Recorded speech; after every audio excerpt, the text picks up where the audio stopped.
Welcome back to the Alchemical Life podcast. It's your host, Abigail, and I have back again, a special guest, Veronica. Woo! Hell yeah, let's go. Round two. Round two of round two. Round two. Her audio is not going to be as good, but we tried to make the audio better because this is actually really a part 3 episode because we filmed yesterday and everything went to shit. And so Unfortunate. her audio sounded okay and also horrible at the same time. Oh, this from the headphones?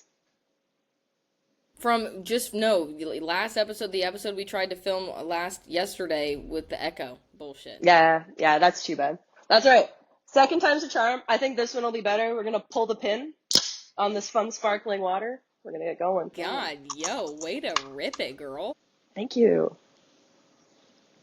Thank you. What a Canadian response. This is cucumber and lemongrass, so I'm ready to go. Lemongrass? The fuck? I don't know. It was at a local coffee shop, and I got it because I thought it'd be fun. It's just like a sparkling water. I love a good sparkling water. Some people, my friend calls them spicy water. Spicy waters. That makes it fun. I like that. I was like, that is fun. I want a spicy water. So, if you haven't listened to, by the way, Veronica the first time, go listen to her. She was on episode 14. I looked it up. So, go back, check it out. There are no visuals, but you can listen to our beautiful voices and also the sound of rain in the ambience. It's very nice and relaxing. But today we're hopping on. So yeah, if you need a Veronica intro, go back to episode 14 because we got shit to talk about today. But girl, so today I want to talk about again a little bit the psychology of coaching, psychology behind coaching, and the things that go into what it means to really connect with a client, and then also to get a client back to training or sport post-injury, because that is a huge psychological, call me Trump, huge psychological barrier that clients have to face, and that I'm sure you've faced yourself with your ACL, and then also me in sport, just with my various injuries, and then all the running clients that come to see me and chat with me. So let's start with return to sport, how you handle navigating a client who is very fearful. Let's say they get cleared for everything, right? They're good to go. They've done their PT. They're ready to rock. They took their time off, and they're coming back to you, and they are like terrified. What do we do? Yeah. So an important thing to recognize, especially coming back from an injury, is that progress isn't going to be linear. So there's going to be some days where it's probably going to be a little bit more uncomfortable. There's going to be some days where you feel really good, really strong, especially for women when we have our hormones and our periods fluctuating all over the place. That's going to be another level to it too. But outside of that, because that's a conversation for another time, the dictator of your progress is going to be your psychology. So when we're looking at the actual programming structure of rehabbing an injury, it's very straightforward. You go through passive range of motion, you go through active range of motion, you get back into loading, and then you get back into more multiplanar movements, dynamic movements, before you then dive right back into the sport, because you want to make sure in a more controlled setting, you're good to hop around a little bit. So just for one example, but that's all very straightforward in terms of programming. So the psychology is really going to make or break it. So your nervous system, well, we talked about a little bit yesterday when we did this the first time, but your nervous system is going to dictate that because it's going to inhibit you. If your body feels like it's going into a place of danger that it's already experienced, your nervous system is going to shut you down, and it might not let you go into that range. And for some clients, they might be more fearful than others. It's going to depend on how traumatic was the injury, how important is this to them to get back to playing? Like, is this a career that's on the line? You know, what other stressors are being influenced? Do they also have like some financial stress around it because maybe they're waiting on a scholarship, or again, maybe this is a pro athlete. Do they have some family stress? Like, what else is going on in their life? Are they busy with school? And so all of those are going to compound, and that could potentially inhibit their progress a little bit because, again, of that nervous system inhibition. So I think that's a really important piece, is recognizing that your client is going to dictate their progress. So you need to be really good at reading them. You need to be able to look at their body language, look at their facial expressions, know when they're feeling a little bit uncomfortable, and coaching them through that and letting them know that discomfort is going to be real. It's going to happen, especially when we're moving a joint for the first time post-injury. We're moving it in deeper ranges for the first time post-injury. And so talking them through that and letting them know that some discomfort's okay. Let's really identify the difference between sharp pains that are not okay and discomfort that we're going to feel. And let's also really reiterate that this process probably won't be linear. There's going to be some days, some practices where you go play and it feels like shit. And then there's going to be some days where you go and you feel super strong, and it's going to be a little bit confusing and frustrating, but that's part of the process. Yo, I can tell you just came from the PSL3 lab because you sound, and also we had this topic already discussed yesterday because you sound fucking intelligent right now, bro. Nice. You're like, nice. you I got have my it. teacher hat on. You got it freaking together right now. No, I totally agree. I was actually, I was gonna make a comment too. One, love the part that you mentioned always about the actual, your nervous system is literally trying to keep you from going back to some of those places or getting into certain ranges of motion, because again, even though the structurally we're back to a place where we're okay, maybe even the tissue is back to a place where it's okay, mentally there's still inhibition that's going on. And also there's also certain things around the tissue, right, that might be just just not ready to handle. And so being able to communicate, one, hey, this is going to be difficult and that's okay. Like this is going to be something that makes you a little bit uncomfortable. We're going to get a little bit uncomfortable. That's all right. But then also, two, being able to communicate and outline, hey, I just want you to know, like, these next positions, if you're feeling it here, here, here, this is what we want. You know, if you're feeling it here, no.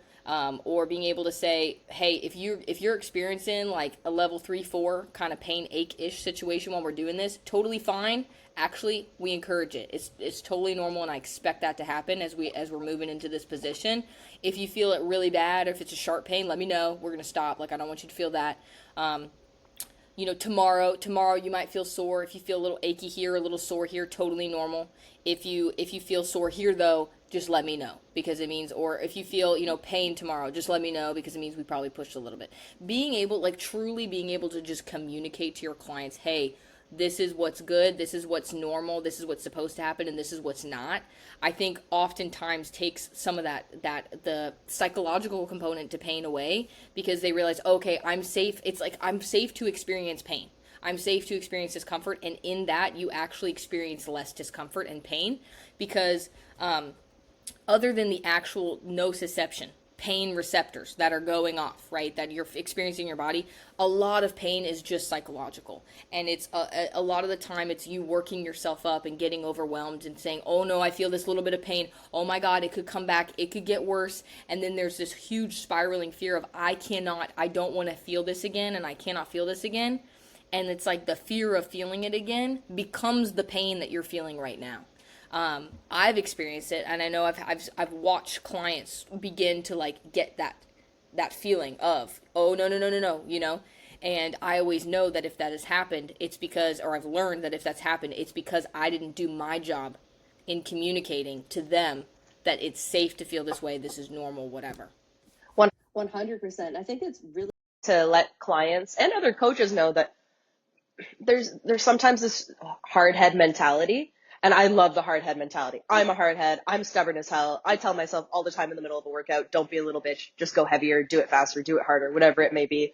But when it comes to rehabbing injury, we can't have that kind of approach. And I think we need to let people know that it's okay for you to psychologically be holding yourself back, because it's just your way of protecting yourself. And the body remembers pain. Like, the body will remember. Injuries can be traumatic. I've stepped out on the ice. So I partially tore my ACL last May. And then found out it was a partial, didn't need surgery, slowly worked my way back up, like weights in the gym, started some dynamic movement, exactly the process we talked about from a programming perspective. I went on the ice for the first time right before Christmas, December 23rd. So from May 23rd to December 23rd, the tissue's healed. I've been jumping around in the gym. I've been doing frontal plane movement. I've been doing some stupid shit with bands hanging from the set, whatever, all the stuff that we like to try out. And so my knee is fine. But I step out on the ice, and immediately I was like, oh, my knee hurts a little bit. I was like, and then I had to tell myself, I was like, it doesn't hurt. This is just your first time playing a sport since injuring your knee. So my body's just trying to give me a little bit of feedback. And so I just treated it as a reminder where it was like, hey, look, my knee's not sore. I'm very capable of playing right now. I'm very capable of going for a skate, going hard. It was also like senior mom hockey, which was absolutely electric because my very pregnant friend invited me and my roommate out to play because we both had knees that needed to be tested. So we're playing mom hockey. Like, we're not going hard.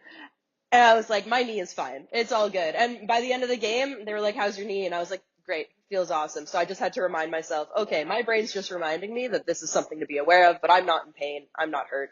It's fine. The tissue's healed. And so knowing all of that made the process way easier and made it fun. So yeah, what's really crazy too is the fact that it is sometimes like a selective overwhelm.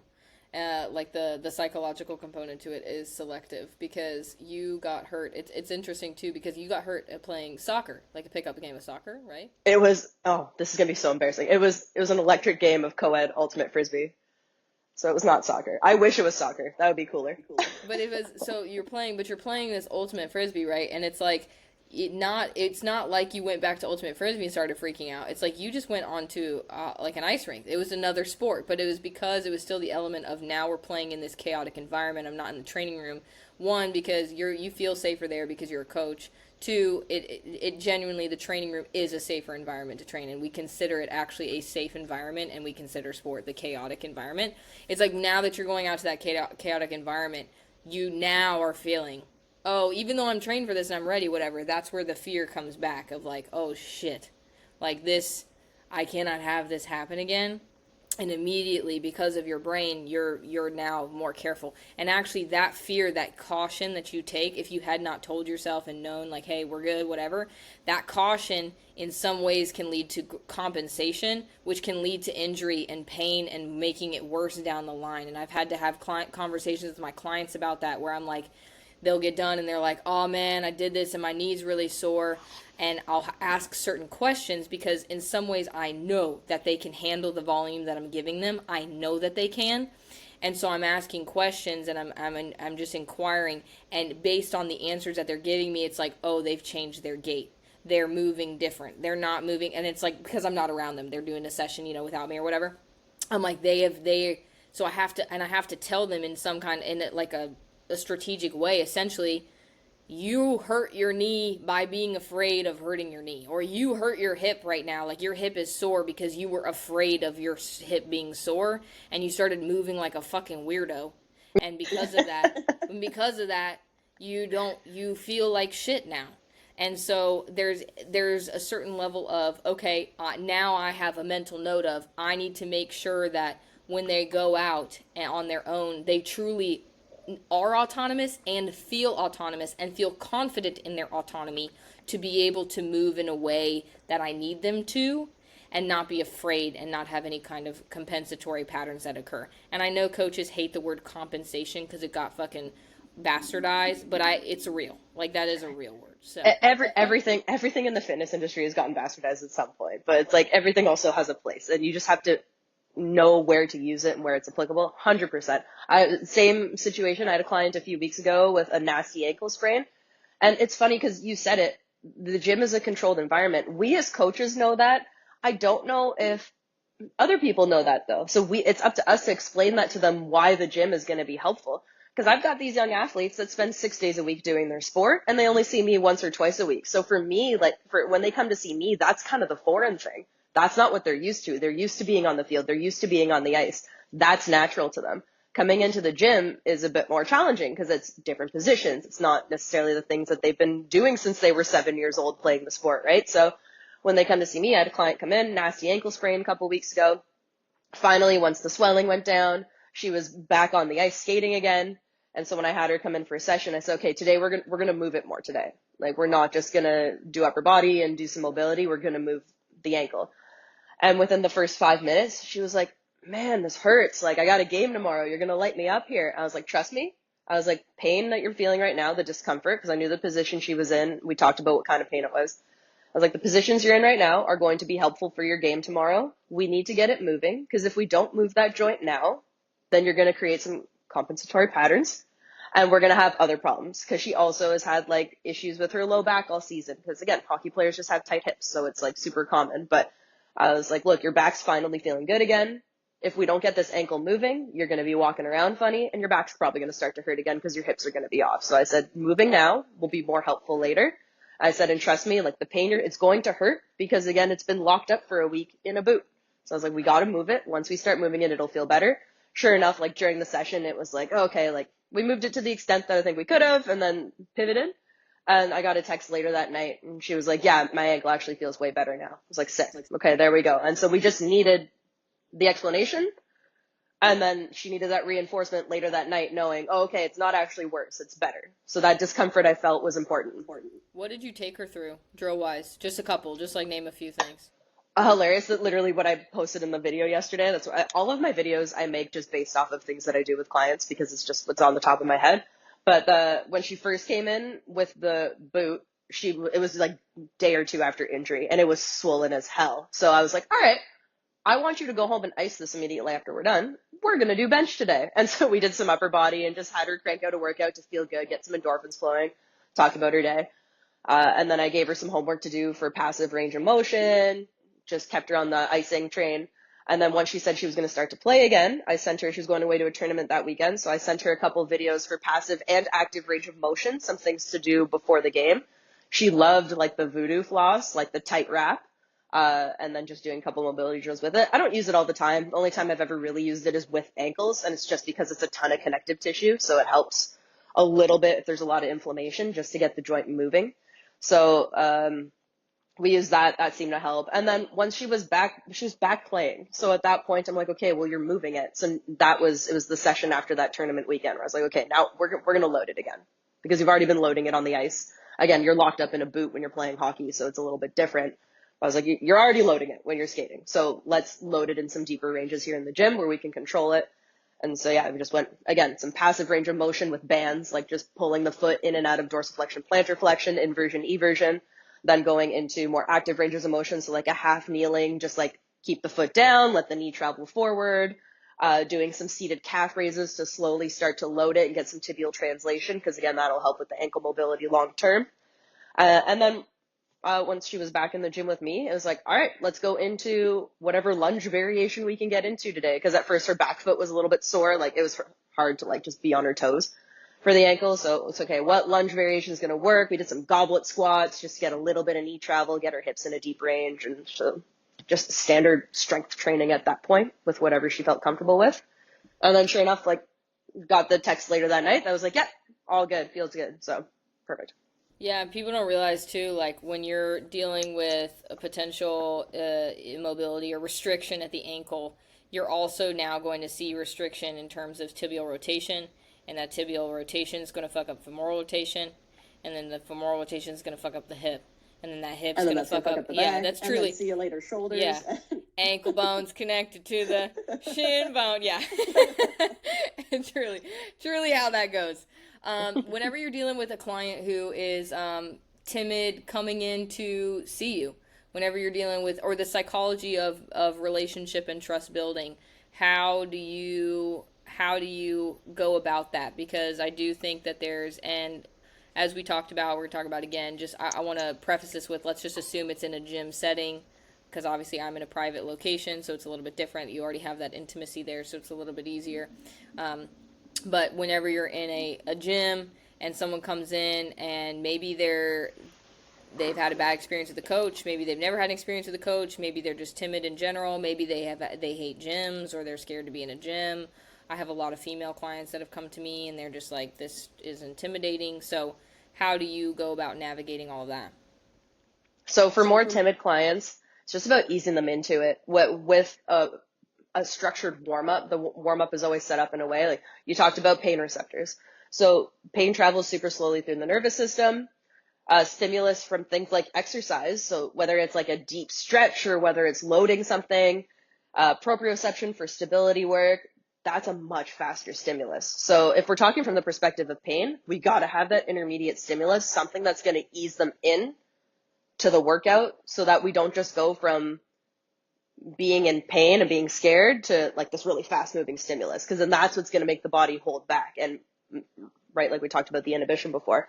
So if we're talking from the perspective of pain, I think having that intermediate stimulus, whether it be, and again, not that I love like Theraguns and foam rollers, but for some people it works. Like I've got clients that come in, they're like, my calves are lit up. We have this cool, so like, basically like a rolling pin that's like automatic or whatever for your calves on the ground. I don't even know. It's called a chirp. I know exactly what you're talking about. Yeah. So I've got clients that come in with their calves lit up. I'm like, oh, sweet. So we do a few stretches, do a little bit of mobility, and I'm like, here, put this, like, use this on your calves for a minute each side. Perfect. We go right into the workout. They feel great. So just giving them that little bit of stimulus to ease into it helps. If we're talking psychologically timid, then again, the two go hand in hand. They're not exclusive of each other, like being like the pain and the withdrawal from physiologically from the nervous system, and then the psychological side of being timid and maybe fear. They go hand in hand. But I think, let's say they're not hurt. Let's say they're just coming in. They're not injured, no problem. Exactly. So if they just had a bad experience before, you got to show them, one, if I'm meeting them for the first time, I got to show them that they can trust me.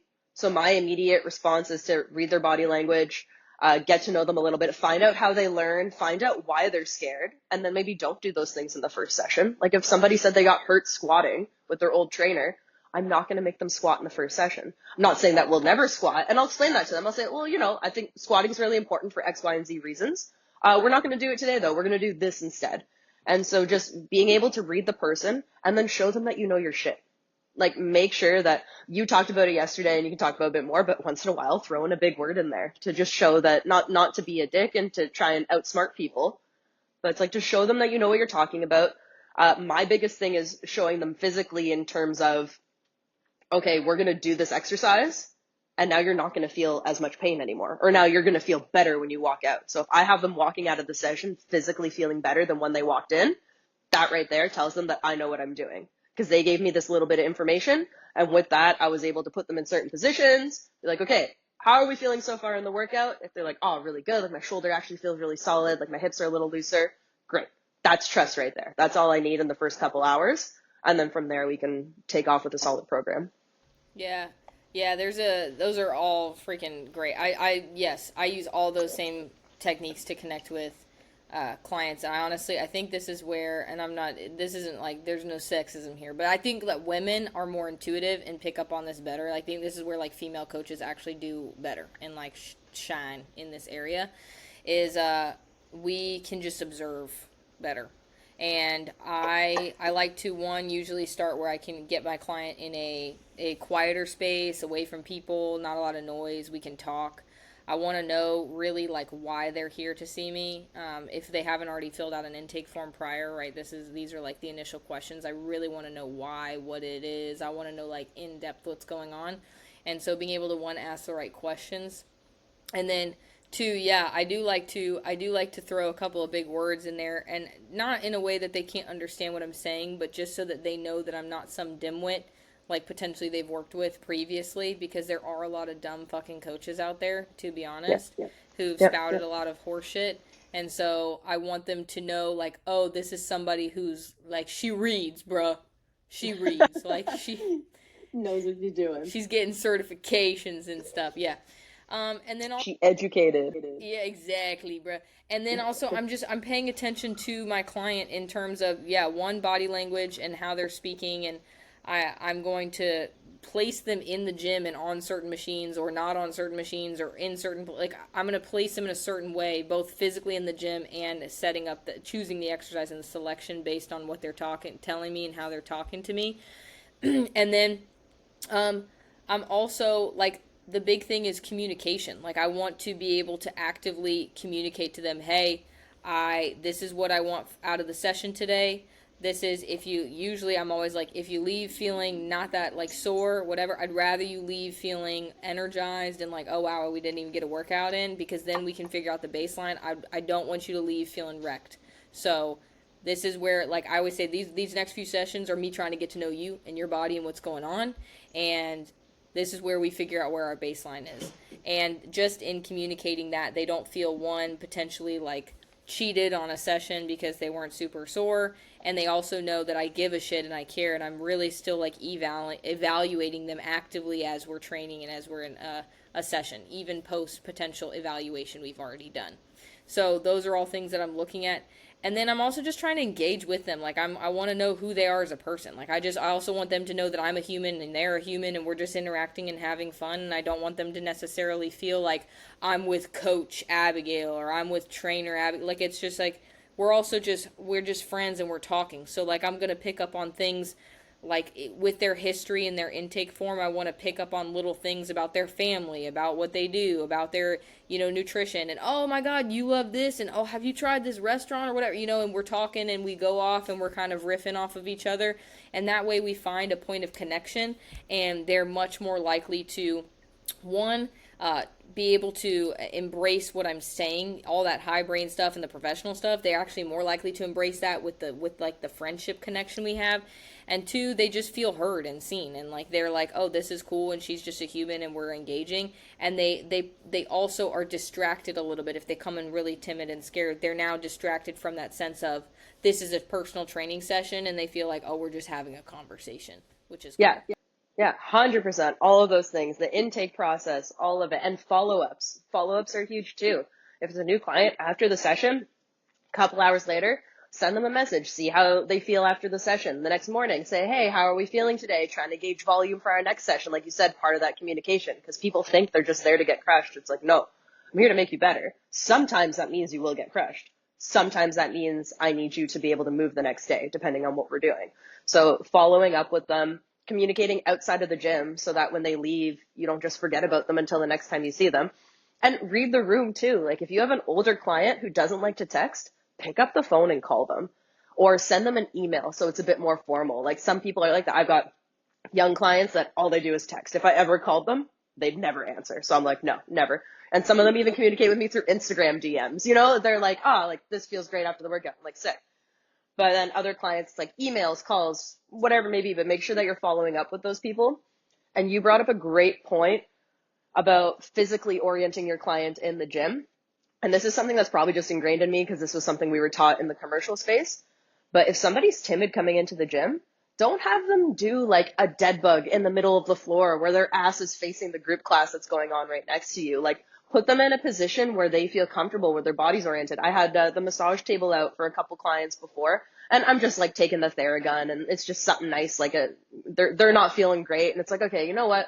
We're going to spend 10 minutes doing this because they feel good. They feel like they're getting a free Theragun massage, whatever. And then we go into the session. Their head's a little more clear. Their body's feeling better. So I pulled out the massage table a couple of times over the years for clients, just have them lay down, just taking the Theragun to their hamstrings, whatever. I always orient them so that their butt is facing the wall and not the rest of the fucking gym. So it's like, it's little things like that.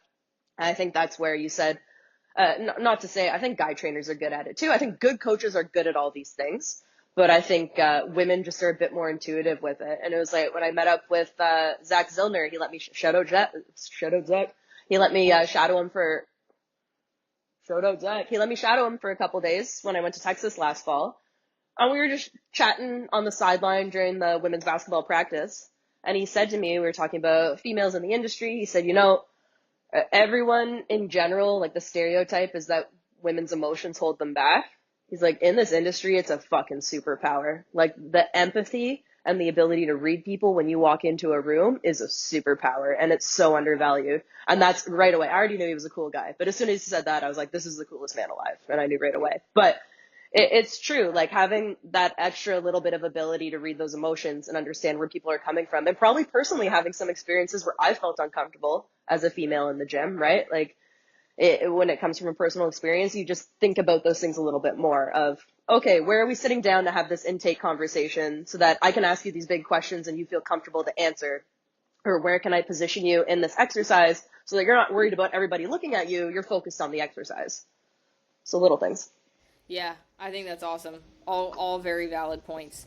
I wanted to get into a couple. We got some Q&A questions that came in yesterday, actually after our podcast ended. So I'm going to ask some questions. I think these are for potentially both of us, but some of them are directed just to you. So first question, we'll do a just Veronica question, which is how many days a week do you train? Minimum 6. But I've gone up to 8 or 9 workouts in a week. Oh, I'm sitting there. You mean how many training sessions you do? Yeah. No, well, and days, kind of, yeah. I was sitting there and I'm like, what a psychopath. And then when you said minimum 6, and I was like, wait, I do that. I'm like, I'm also minimum 6. Yeah, I move my body every day. Like even on rest days, I'm taking the dog out for big long walks, but actual structured workouts, I have 5 set lifts that I program for myself right now that I do Monday through Friday. I have a sprint session that I have a separate track coach write for me because I'm a potato on the track. And so I have a separate sprint session that's written for me. And then I usually jump in on either one of the group classes at our gym because we have like some partner wads and stuff. Again, not my favorite like style of training, but I love the community vibe. So jump in and do it with the people. Our gym's currently training for this like trainer versus trainer thing right now. So I jump in on a couple of those workouts too. And then once in a while, I just did Muay Thai this week for the first time since last May when I tore my ACL. So, bro, I was about to just ask you, how the fuck are your hips and knees doing today? Yeah, great. My calves are really sore from all the skipping because I haven't skipped that much in ever. But otherwise, we didn't do too much kicking. It was a couple knee drives on the old stomach. I'm not a big Muay Thai guy. I just like throwing hands, but it was fun. Yo, let me just throw hands. I Muay Thai is cool as fuck, and I love Muay Thai, but for me, I mean, it's not necessarily Muay Thai. Like I did kickboxing, so which it's all like connected. Yeah. But my fucking hips, dude, my hips and my shins. I was just like, I am a little bitch. I cannot do this, dude. Like, I cannot be getting in a fight with somebody like this. I just gotta learn how to shoot some motherfuckers and choke them out or something because I do not have, my hips are just like, these hips do lie. And, yo, they hurt too. I'm more built for Muay Thai than I am Jiu-Jitsu, so I think I'm gonna Yeah, because you have the world's fucking longest legs. Actually, you are built for Jiu-Jitsu. Yeah, just all of your appendages are just long. But see, the thing is, though, is Jiu-Jitsu, you should be leg locking the fuck out of people. Oh, my spider guard is electric because nobody can reach me once I have like my legs in their elbow pits. It's wild. Yeah, so yeah, certain positions and techniques are super helpful for my body. But I never really dove into Muay Thai too much, so I think I'll do that for the next little bit. But my friend I went with, she was coming back from a concussion, and I just haven't been since last May, so we took it pretty easy. But afterwards, we looked at each other, we were like, we can send it next week.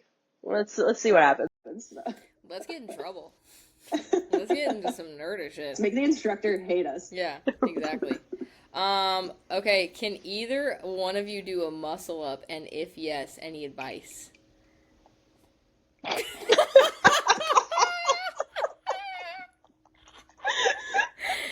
Yo. Oh shit. Yo, I have historically been able to do a muscle up, and I could probably do a really fucking ugly one if I want, but I don't, dude, I am the girl who literally, I don't know if I'm just super autistic or what, but like I can do 20 fucking straight pull-ups any day of the week. Like, body weight, strict pull-ups, I got you. But you asked me to do a muscle-up, and I'm like, the level of coordination involved with the hips and the legs and fuck that shit, dude. And then I end up getting up to the bar, and then I just sort of dip myself up. I mean, it's not pretty at all. Yeah. I can do a lot of dips. I can do weighted dips. I can actually do a lot of kipping pull-ups. I love how we're like, yo, let me tell you what I can do, because I can't do a muscle-up. Can't do a muscle-up. I've never tried, but I don't see it going well, if I'm being honest. So I don't think I will. But I did see the owner of the gym I work at is pretty solid with them. And he started with like a band situation to practice. But as long as if you can kipping pull up and you can do dips, like as you should technically, I suppose, be able to do a muscle up. I don't know. It's not again, look at how I'm built. And I don't CrossFit. So on the two things together just make me I'm not going to walk on my hands. I'm not going to do muscle ups. You hit group wads, bitch. You should be able to. I do love a good group wad. That's the only reason why I got good at kipping pull-ups is because I was tired of doing strict 1,000 of them in a workout. No, this is the thing, dude, because I used to be really defined. I'd go, like, join in on some CrossFit class or whatever, and I was like, fuck these pussies. I'm doing regular pull-ups. And then you realize that they program, like, 150 pull-ups in a workout, and you're like, oh, this is why they do kipping pull-ups. Yeah. Too much. Too much. All right, next question. Favorite exercise? Oh, it's like asking a parent to pick a favorite child. It's like you do have one, but you don't want to say it. As a parent, they have a favorite. Yeah. Like, it's kind of just known. I'm like, Mom, I'm the favorite for you. And she's like, literally everybody in the room's like, we know. And my mom's like, yeah. Deny it. Do you have a favorite exercise? I have favorites because of like what I feel like I'm good at. Honestly, if I had to do one exercise forever, like favorite, and then if I had to choose one, it'd be different. Like I'd probably pick, if I had to just choose an exercise forever, it'd probably be either like a lunge, because I could do a lot of different variations off of that. It'd probably be a lunge. But if I was to, but in terms of favorite exercise, I'm like tied between pull-ups and front squat, because I fucking love both of them, and to be honest, I'm pretty decent at both of them, which is why they're like a favorite. And but I guess if I have to pick one, then I'm a lower body queen it up, so I'm gonna say front squat. Yeah, love that. Those are fun. I was gonna say Bulgarian split squat for me. I was thinking Bulgarian split squat. Like, if I had to pick one exercise forever, it would be a lunge, because there's nothing, like, if I am looking at my physique and I'm like, bruh, I've been running a lot and my ass is going away, I'm Bulgarian in, and I'll be good. I'll be good. And you can load that up heavy, so you're at least getting a little tension through your upper body. If I had to pick, like, I think if I had, like, a well-rounded 3, I would do a Bulgarian split squat, a barbell RDL, and then either, like, a pull-up or an incline press. Like, I don't know. I went through phases of both where I liked one more than the other, but just, like, something upper body where it's a little bit more overhead. But, yeah, I don't know. It's hard to pick one favorite, but I think probably Bulgarian split squat. Yeah. I know all these coaches are doing tier lists and stuff, and like, or like if you could only pick or whatever. And I'm like, it's so hard. Like, if I had to pick 3 exercises, man, I don't know, probably a pull up, probably a lunge, and then a high bar back squat. But then I'm like, oh, RDL, like I want to hinge too. So I'm like, I would change my mind every 5 minutes. Yeah.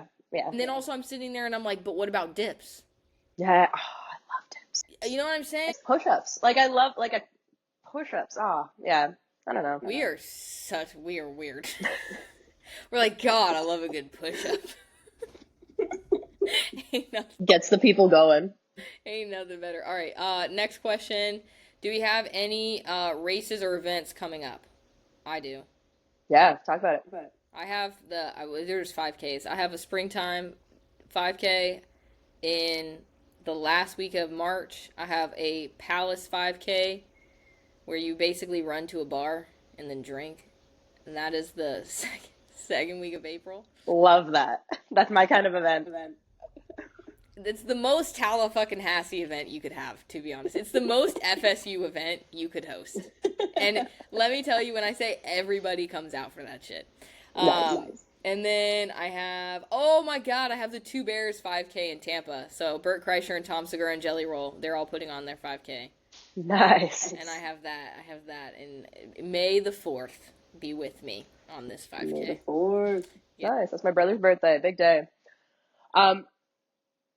That's pretty epic. I think you're going to crush your 5K time, because you're telling me about your training and some of your splits and stuff. I was like, shit. I'm like, we'll see. My speed sprint work, that 5K. dude, I don't know. Yeah, my speed work is speeding, bro. Like, my speed work is doing pretty good. Yesterday, I don't mean to brag or nothing, but I went out to the track, and I was hitting, like, for my 800s, I was coming in 306 for each 800 with 75 seconds rest in between, and then my 400s were anywhere from, like, 127 to 131. For each 400, and I did 8 of them, and I only had like 50 seconds rest in between, so I was... Bro, that's consistent. Shit. So my times were basically anywhere from like 6 to 620 miles for my speed work, which is pretty good. But what happens is, if I run any longer than 800 meters, I'll be fucking dying. I mean, ask me to do that for 5K, no. The hips start lying. The answer is no. Yeah. Do you have any events coming up? Any races? No, I mean, I signed up for this, it's just like the local tournament where it's a couple of the small gyms in our area are facing off. You put in a team. We got a couple scaled teams, a couple pro teams. So I'll be jumping in on that with some of the instructors at the gym. It's more of like a fun thing though. Otherwise, I don't have any competitions. Last time I really competed is when I was doing jiu-jitsu. So I'm itching for it because I compete in everything I do, to make that very clear. Like beer pong on a Saturday, competition. Game of ultimate frisbee in the backyard, competition. This is why my friends don't play board games with me. So I'm always competing. I rented some ice next weekend just to play hockey with my friends.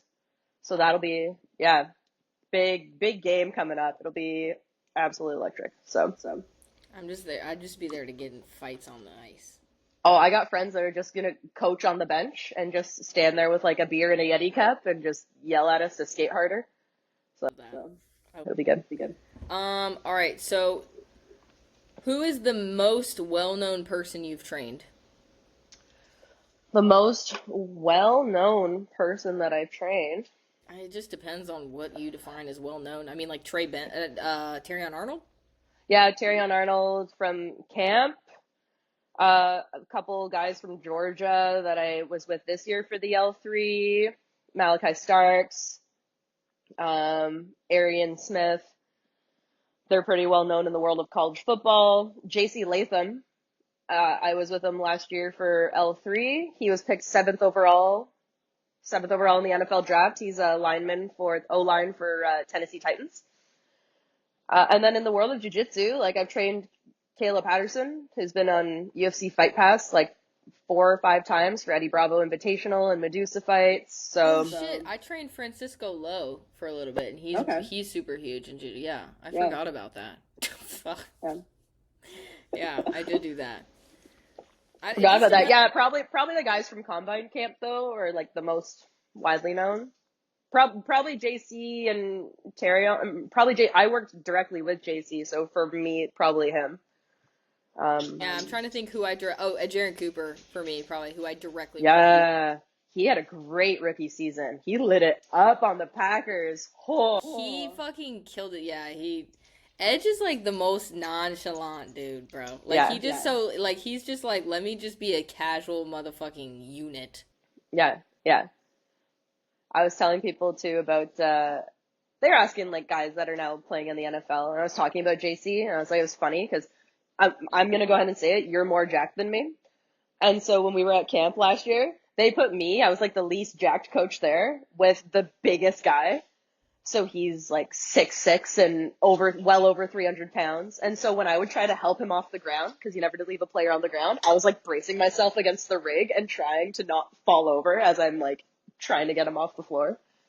Wild. I think, yeah, that's crazy. I remember standing behind him and like the sun went away. And you just disappeared. It was like an eclipse. Well, I didn't exist. Yeah, it was a solar fucking eclipse. It was a JC eclipse. I was like, dude, what the fuck's going on? This is crazy. So great guy though. Oh my god, I feel you. Okay, next question. How to approach your gym crush in the gym or dating advice in general? Ooh. Why are we answering this? I don't know why we got asked this question, because let me tell you how I got my current boyfriend. I asked this motherfucker if he was gay, bro. Is that what you actually did? Was that your first? Yes, dude. I literally was like, we were talking about gay people, and I was like, speaking of the gay community, do you happen to be a member of it? Mind you, he has a daughter. So he's had to fuck a chick at least once in his life. So funny. He goes, no. And then I made it worse. Flirting. Bro, yo, me flirting is the worst. He was like, I am not. And I was like, well, bald and jacked. I was like, not good odds for the straight community. So I had to ask. So I made it worse. And then as I'm sending this, I'm like reading it and I'm like, I'm going to kill myself. If this is my best, it's not it. This is the best I can do. I actually remember sitting at the dinner table with my mom, and I was like, Mom, it's over for me. Because tell me how I've been waiting for this dude, like, to message me at some point in this lifetime. And this is what I give. And this is what you put out there. Dude, eventually I just, like, didn't respond. I think I sent, like, I was just like, let me just end it while I'm here. You know, like, I'm just gonna not respond and let me just end it. And he sent me another message, and he was like, will say, though, never had an attractive woman ever, like, ask me if I were gay. And I was like, I'm back in, bitch. You're back in. We're attractive. Let's go. Yeah, it worked. He was like, honestly, when we had that conversation, he was like, I thought it was fucking hilarious, and I was like, she's cool. So, apparently, dating advice is be the dumbest person of all time, and just be really awkward, and it might work for you. Hey, I'm great at being my awkward self, so. Yeah, approaching a gym crush in the gym, though, I would say, like, don't approach them in any kind of flirtatious way. Like, in all seriousness, don't approach them in any kind of, just, like, talk to them about gym-related stuff. And if they're not interested, if you can tell they're not even interested in talking, just, like, don't fuck with them. Because when I'm working out, half the time, I don't want to be fucked with. So, you know, maybe make a little comment here or there. Hey, are you using this machine? Hey, can I work in with you? If they seem like they're friendly, you can ask them a couple questions just, like, about their life. Like, become their friend. Like, become their gym friend. Yeah. Before you try to go and, like, hit their line. Yeah, I personally haven't, like, worked my way through too many gym crushes since, like, working in the industry, because I'm trying not to, like, flirt with people when I'm at work. But I think the gym crush approach is, like, a slow burn. Like you said, like, be their friend first, just be chill, talk about fitness, throw them a compliment on the shit that they're doing, because it's always nice to be validated in the gym with you're doing the right thing. Your ass looks fucking so good doing these RDLs. Don't be weird. Oh my God, the amount of weird people I've seen. Though, okay, so I have a friend who recently was asking us the same thing. She's like, oh, what do I do about my gym crush? I won't put her on blast here. We were like, oh, just ask for a spot one day. Easy way to start up a conversation. My friend's like great with the bench. She's like cranking it out. I'm like, oh, you just ask for a spot, get a conversation going. And then next time, you know that like once you have a spotting buddy, opens the door for conversation every time you see them. So absolutely. Also, it is totally different for chicks versus guys. Yeah. Like this is the experience I've had with guys approaching me when I was working in the gym. And for me, usually I'm like pissed about it because we're coaches, so it's different. But as far as for chicks, I feel like it is so easy, dude. You ask a dude for a spot, you ask to work in for a set, you wear your booty scrunch, leggings that day at the gym, you make it happen. You're gonna be just fine. Yeah, if you're a girl and you're right, like guys are waiting. Like I feel like half the time, put on your Alpha Elite shorts, hike them up, you're good to go. The reason dudes even fucking work out is because they want to look jacked and then also get a chick. I mean, like it's all to get laid at some point or another. Yeah. At some point or another. Okay. Can you discuss lifting heavy and endurance training? I feel like there's not that much to discuss. Like, just fucking lift and endurance train. I think people think that, like, unless you're just going absolutely, like, catatonic in your lifts in the gym, it's not that big of a deal. Your split right now is, like, a perfect example of what to do. Yeah, I feel like I just, like, on the days that I run hard, because running is my priority, I run first, and then I eat food, and I rest a few hours, and then I go and I lift on, like, my other hard day, and then I have, like, an upper body or an easy day or whatever, and then I pair another, like, lower body day with a hard run. Yeah. And I kind of just make it happen. Yeah, but you can do both. And like you said, find the priority. You're training for races right now, so you're going to, on the intensity level, you're going to up the intensity you're running a little bit and maybe peel back a little bit on the lifting.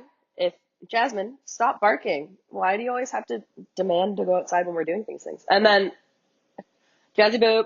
And then if your priority is lifting and running's just like a general health and maintenance situation, then you flip it. Exactly. I think it's just like focus on what's your priority, and if you have a point in which the thing that's not the priority is impeding on the thing that is the priority, either put it on pause or scale it back. I mean, like, truly, that is like the simplest answer, because there's a nuance to everything, but like that is the simple answer. It's just like just like chill out on the things that don't matter. Yeah, exactly. And just so the people know, my dog has been sleeping for like 3 hours, and the only time she gets up to smack the door to go outside or start making noise is when I'm on a podcast with Abigail or I'm running a lab for Prescript. Anytime I'm talking to my iPad, she decides to be a little shit. She sleeps the rest of the day. So if you hear the barking. Because you're in the Mentee B chair and she's concerned for you. She knows. Veronica's having a fucking mental breakdown, and we should go on. We need to go. We need to go on a mental health walk, Mom. So take me on a walk. She's like, you need to go outside more than I do right now. The amount of shit this dog puts up with between me and my roommate, we are constantly in this Mentee B chair. We have the only plant we've ever kept alive beside the chair for some health. I don't know what it does, but I water it once every 3 weeks, and it seems to be doing okay. Yeah. Two more quick questions. One, should you move up your workouts a day during a race week? No. I think that if anything, just skip a day in terms of training, or just scale the volume back. So like however many working sets you normally do like one fucking working set of everything and then move on. Yeah, scale the volume. Yeah, I just say scale volume or just skip it. Like if your race is on a Saturday and you normally lift on a Thursday and a Friday, or a Thursday or a Friday, just like ditch the fucking Thursday Friday workout. Yeah, or if it's like, so if you're doing multiple races in a season, consistency is perfect. So just again adjust the volume like you just said. If this is the only race you're doing all year and it's super important, you technically should be tapering off anyway. So like your shit should change to work with it, but yeah, if you're tapering for like a big race, then you honestly really don't need to be, other than maybe doing like a quick little like doing some drills and moving into certain positions like the week of once. You don't really need to be doing any kind of lifting the week of the race. It's just, you're not going to lose muscle, you're not going to gain muscle, you're just going to fucking make yourself sore and worse. So considerations for knee injuries, so that's very fucking broad, but because like knee injury is like, did we tear something, did we dislocate something, or are we just dealing with like some tendonitis, tendinopathy?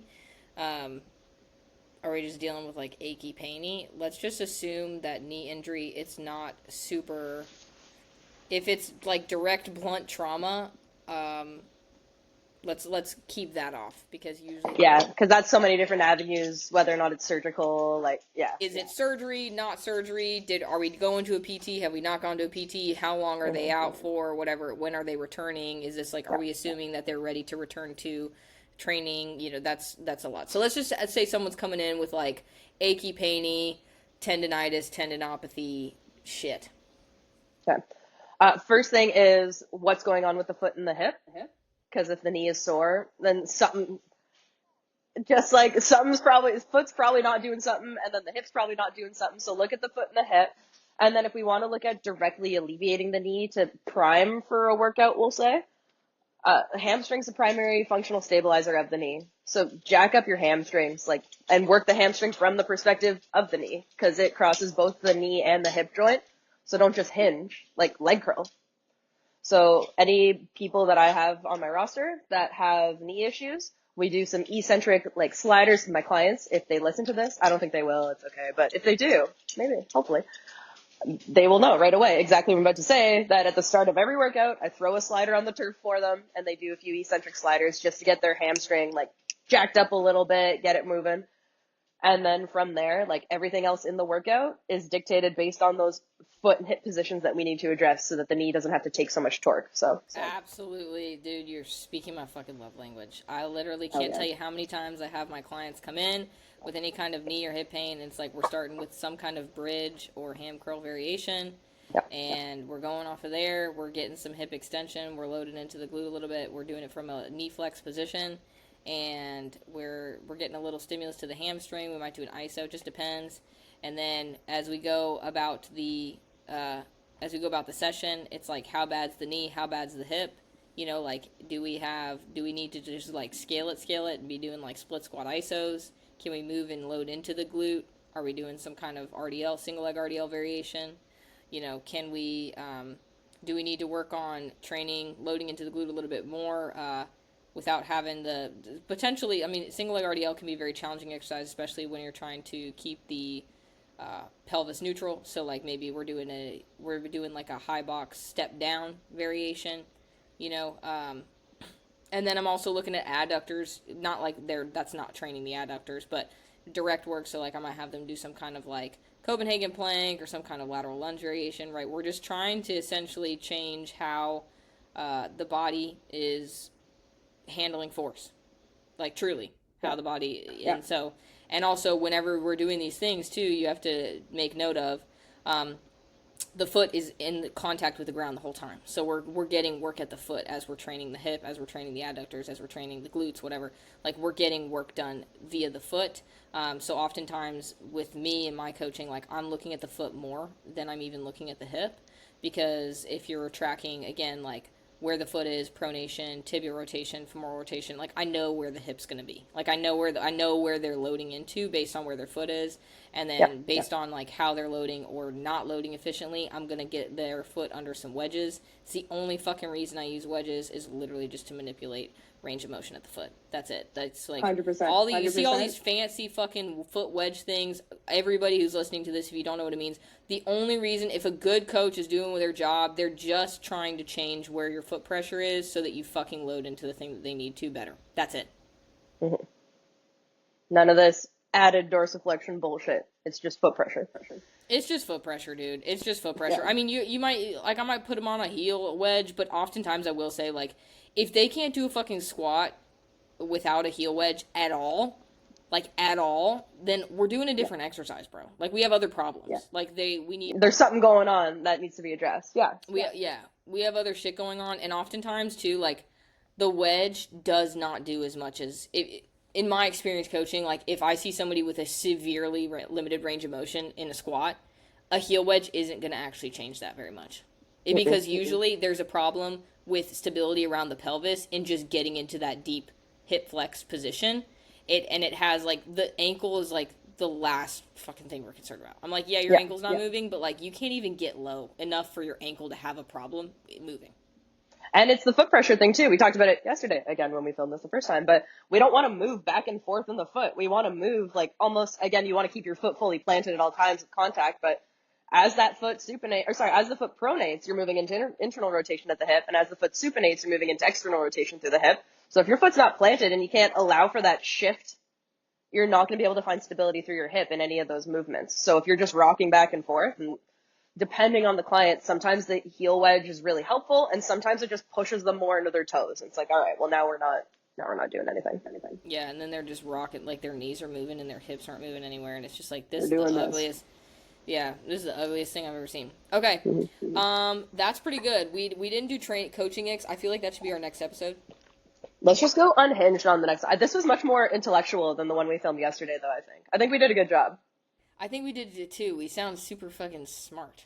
So next one, that means we can just be unhinged and be stupid, because we already did a smart one.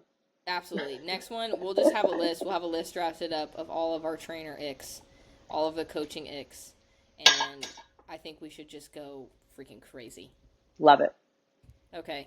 Thank you guys for listening. Veronica, you're freaking awesome. Thanks for coming on the podcast, dude.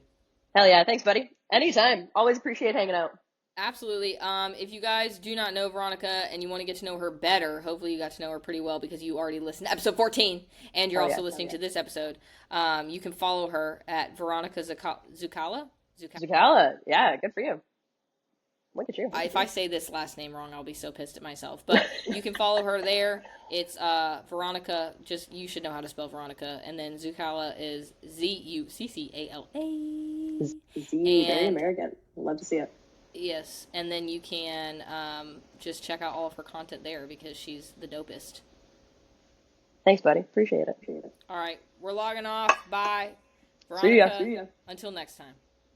Cheers.